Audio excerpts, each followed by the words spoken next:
Mission spéciale fécondation in vitro à la clinique Saint-Nicolas. Un traitement d'azospermie chez l'homme. Procréation médicalement assistée pour les femmes âgées de 43 à 55 ans et qui désirent avoir un enfant. Tout cela est possible chez nous. Enregistrez-vous dès maintenant à la clinique Saint-Nicolas située à Porte-Novo, quartier Agbokou à 100 mètres du terrain de football. Contact plus 229 95 96 72 97 96 95 69 50 96 11 24 81.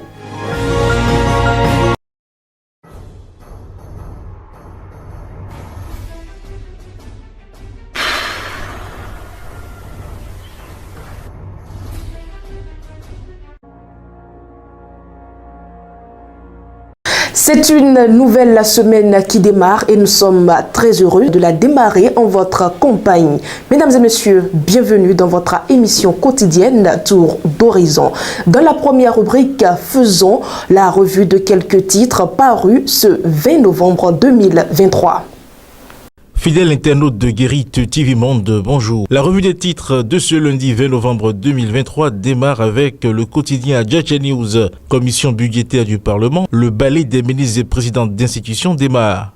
Porto-Novo, le maire Nyankoti lance au centre Songhai une formation des jeunes à l'entrepreneuriat. Coopération, un important lot de matériel informatique et d'équipements de télévision offert par la Chine au Parlement béninois. Inauguration du centre d'information et de coordination du WAP au Bénin, le marché régional unifié de l'électricité désormais une réalité en Afrique de l'Ouest.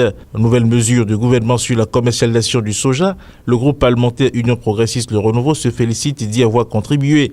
Le groupe parlementaire Bloc républicain remercie le président Talon. Nord-Sud quotidien, dette publique, la situation du Bénin à fin septembre. CNHU HKM, les travailleurs mécontents. Le coopérant, construction d'un système de transport par canalisation du pétrole brut au Niger, les occupants de l'entreprise Sommet de déguerpir. Préparation des examens au Bénin, le membre alerte sur les frais de dossier, fantaisiste au CEP. Matin libre, baisse envisagée de la production du coton, comment le gouvernement s'est fait, Harakiri. Bénin intelligent, éliminatoire Coupe du Monde de 2026, le Losoto pour la relance. École de formation médico-sociale de Parakou, ras-le-bol des aides-soignants. Le matinal, fin de la session criminelle au TPI de Lokossa, 16 décisions rendues.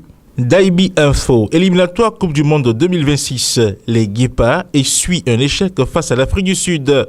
Fidèle internaute de Guérite TV Monde, ce sera tout pour la revue des titres de ce lundi 20 novembre 2023. À demain. Nous passons à présent à l'invité du jour.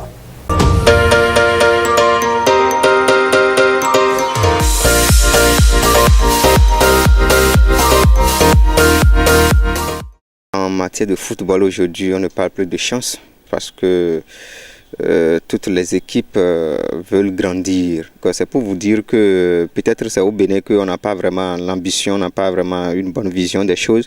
Donc en matière de chance, non, le football aujourd'hui ce n'est plus affaire de chance. Ça dépend de la manière dont vous vous êtes préparé, ça dépend de la manière dont la formation a été faite, ça dépend de la manière dont la sélection a été faite, ça dépend aussi de la politique qui accompagne la préparation. Le Bénin peut faire mal. Souvent, si ça ne va pas avec les seniors, c'est avec les juniors que nous poussons un souffle de soulagement. Donc, on va croiser les bras et prier pour eux comme on a l'habitude de le faire. Et leur prodiguer des conseils, tout simplement, de savoir qu'ils sont là-bas, ils sont des guerriers, ils sont des ambassadeurs, ils sont là pour défendre les couleurs du drapeau béninois, vert, jaune, rouge. C'est très important. Mesdames et messieurs, on se retrouve tout juste après la virgule dans le forum de discussion.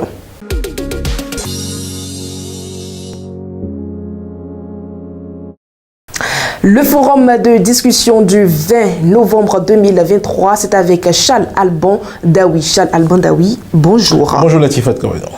Nouvelle mesure de commercialisation du soja. Chaque chapelle politique essaye de tirer le drap de son côté. Mais concrètement, à qui revient le mérite de cette décision?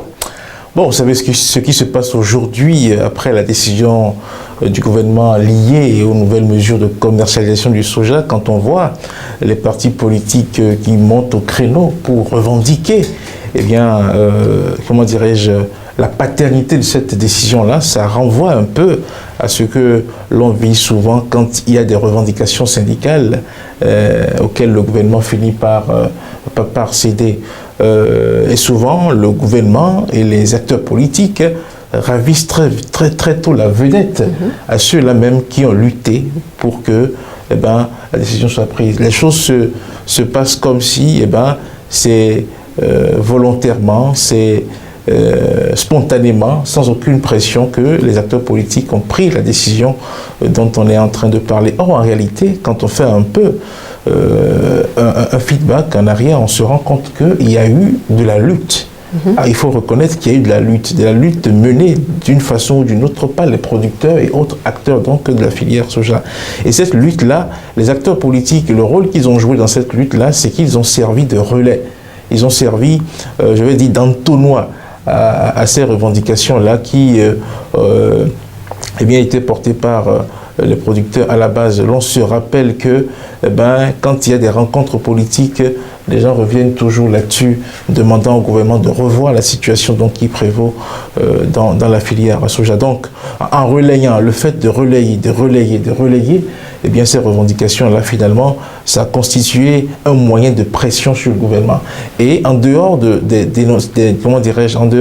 plaintes des producteurs, il y a des comportements que les producteurs ont commencé à adopter également sur le terrain, parce qu'on leur a dit, vous ne pouvez plus vendre librement votre production. Ils se sont sans doute réorganisés d'une certaine façon pour porter préjudice quelque part à l'État. Parce que j'ai dit, l'État n'a pas pris cette décision-là tout de go. C'est parce qu'ils ont analysé le contexte, ils ont vu que si on maintenait les choses en l'état telles qu'elles sont, ils vont en pâtir, ils vont souffrir. Donc autant créer des conditions qui permettent donc aux producteurs de s'épanouir dans cette filière-là pour que l'État également puisse trouver son compte. Donc je pense que c'est ce qui s'est fondamentalement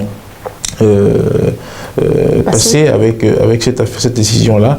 Donc si je dois dire, mais à qui revient le mérite, c'est d'abord aux producteurs, c'est d'abord à ceux-là qui sont dans l'opérationnalisation, ceux qui sont à l'opérationnel dans cette filière-là. Bon, que les hommes politiques aujourd'hui essaient de prendre cette décision à leur compte, bon, c'est de bonne guerre, ça a toujours été comme ça, parce que oui, les producteurs constituent également une partie de l'électorat et l'acteur politique recherche forcément un gain politique à travers cette décision-là. L'acteur politique veut être celui qui va dire aux populations, vous voyez, c'est nous qui avons porté vos revendications auprès du gouvernement et le gouvernement a cédé à cela. Les gens de la mouvance se diront que nous sommes plus proches du chef de l'État, donc nous lui avons soufflé ça à l'oreille et c'est pour ça qu'il a dit.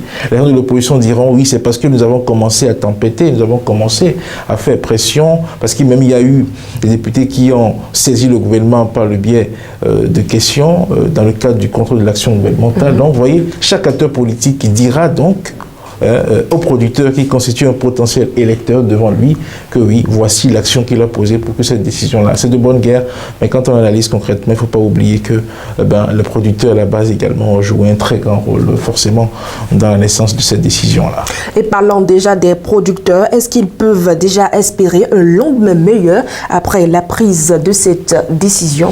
Bon, vous savez déjà que la décision analysée selon les chapelles politiques, il y en a déjà qui trouvent qu'il y a eu une insuffisance parce qu'on dit vous pouvez exporter le soja sans agrément, mais de façon essentielle par le port autonome de Cotonou. Il y en a qui trouvent que déjà que cette mesure-là ne fait pas forcément bonne affaire à tout le monde. Donc du coup, vous voyez que déjà ça ne fait pas l'unanimité.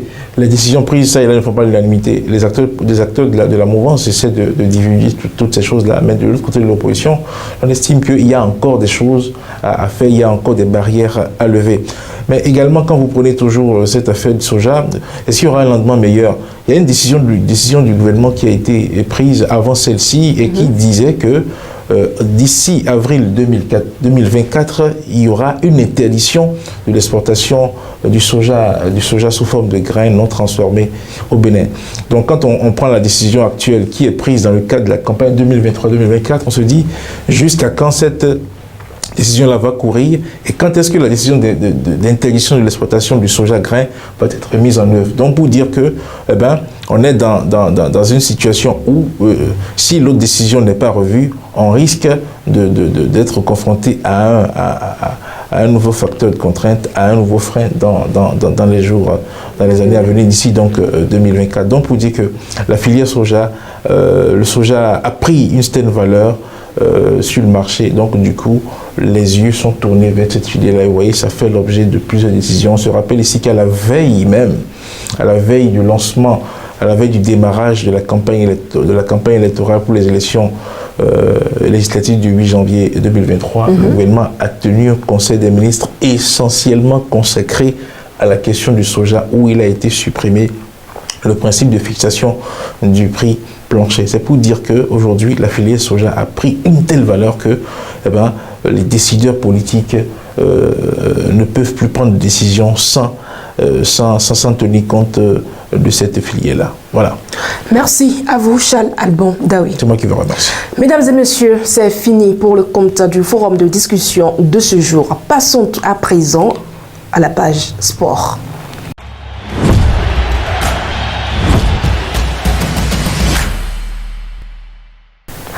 Après la victoire des hommes en Ligue africaine de football, les dames du club sud-africain Mamelodi Sundowns viennent de remporter la Ligue des champions féminines. Et de l'autre côté, nous allons faire le point des premiers matchs de la deuxième journée des éliminatoires de la Coupe du Monde 2026. En finale de la Ligue des champions féminines jouée ce dimanche, les dames du club sud-africain Mamelodi Sundowns ont battu leur homologue du Sporting Club de Casablanca avec un score de 3-0. Refiloué Tolakele et Boitumelo Rabal ont d'abord permis aux Mamelodi Sundowns de mener 2-0 à la pause. En deuxième période, Tolakele s'offre un doublé, creusant un peu plus l'écart pour son équipe. C'est le deuxième titre des Sundowns en Ligue des champions féminines après celui de 2021. Nous parlons à présent de la deuxième journée des éliminatoires de la Coupe du Monde 2026 qui a débuté ce dimanche 19 novembre avec 5 matchs. Tenu en échec lors de la première journée contre le Lesotho, le Nigeria n'avance pas et a été encore accroché par le Zimbabwe avec un score nul d'1 but. Bonne nouvelle par contre pour l'Algérie et l'Égypte qui se sont imposés respectivement contre le Mozambique 2-0 et la Sierra Leone 2-0. Le Gabon a également confirmé sa forme de la première journée en battant le Burundi avec un score de 2-1, alors que la République démocratique du Congo, pour sa part, s'est inclinée contre le Soudan avec un score d'1-0. Et cette deuxième journée se poursuit ce lundi 20 novembre 2023 avec de palpitantes affiches en perspective. Au total, 6 rencontres seront au rendez-vous. Dans le groupe A, Djibouti et la Guinée-Bissau s'affrontent à 13h00. Dans le groupe H, le Libéria et la Guinée équatoriale vont s'affronter à 16h00 à Pénès-Ville, Libéria. Le match entre le Seychelles et le Kenya est prévu à 16h00 à Abidjan. La Gambie et la Côte d'Ivoire, issus du groupe F, vont également s'affronter à 19h00 à Dar es Salaam en Tanzanie. Le Mali et la République centrafricaine du groupe I vont également mesurer leur force footballistique à 19h00 à Bamako, Mali. Tchad et Madagascar joueront le match à 19h00 à Oujda, au Maroc. Mesdames et messieurs, nous sommes déjà à la fin de ce premier numéro de la semaine de votre émission Tour d'Horizon. Mais avant, ne vous plaignez pas parce que vous vieillissez. Nombreux sont ceux qui n'ont pas cette chance. Merci de nous avoir suivis et excellente semaine à tous.